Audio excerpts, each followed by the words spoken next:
नसरापूरच्या नराधमाला हाल हाल करून संपवा, मनसेचे अध्यक्ष राज ठाकरे यांनी ही मागणी केली आहे। सरकारने फास्ट ट्रॅक कोर्टाची व्याख्या सांगावी अशी मागणीही राज ठाकरेंनी केली आहे। आंदोलकांवर लाठीमार करण्याची तत्परता गुन्हे रोखताना कुठे जाते असा संतप्त सवालही त्यांनी उपस्थित केलाय।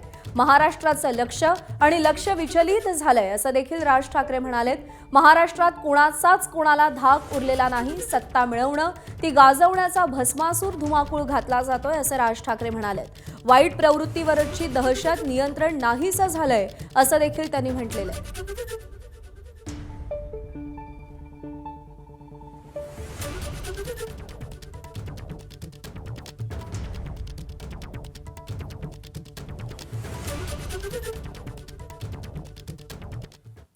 तर राज ठाकरेंनी त्यांच्या पोस्टमधून नेमकं काय म्हटलंय आपण पाहूया।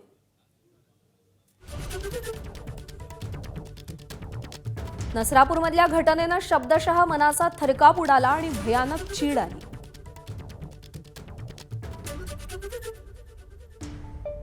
या आरोपीला सरकारनं कायदा काय सांगतो किंवा अजून कोण काय म्हणेल याचा विचार न करता हाल हाल करत संपवावं।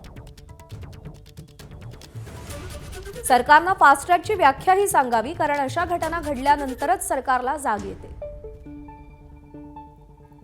महाराष्ट्रात मुली स्त्रिया पळवून नेण्याचं, त्यांचं शोषण करण्याचं प्रमाण प्रचंड वाढलंय। कायद्याचा धाक अजिबात उरलेला नाही। आंदोलन करणाऱ्या आंदोलकांवर लाठीचार्ज केला।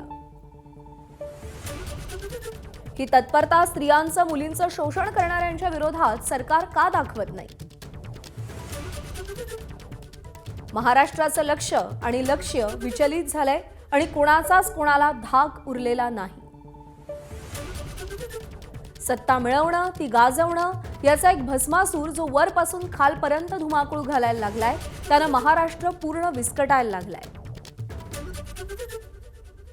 ज्या गोष्टी मी सुचवल्यात त्याची अंमलबजावणी करण्यासाठी मी आणि माझा पक्ष सर्वतोपरी पुढे असू हे नक्की। अशा घटना परत कधीच घडू नयेत आणि महाराष्ट्राचं विचलित झालेलं लक्ष आणि भरकटलेलं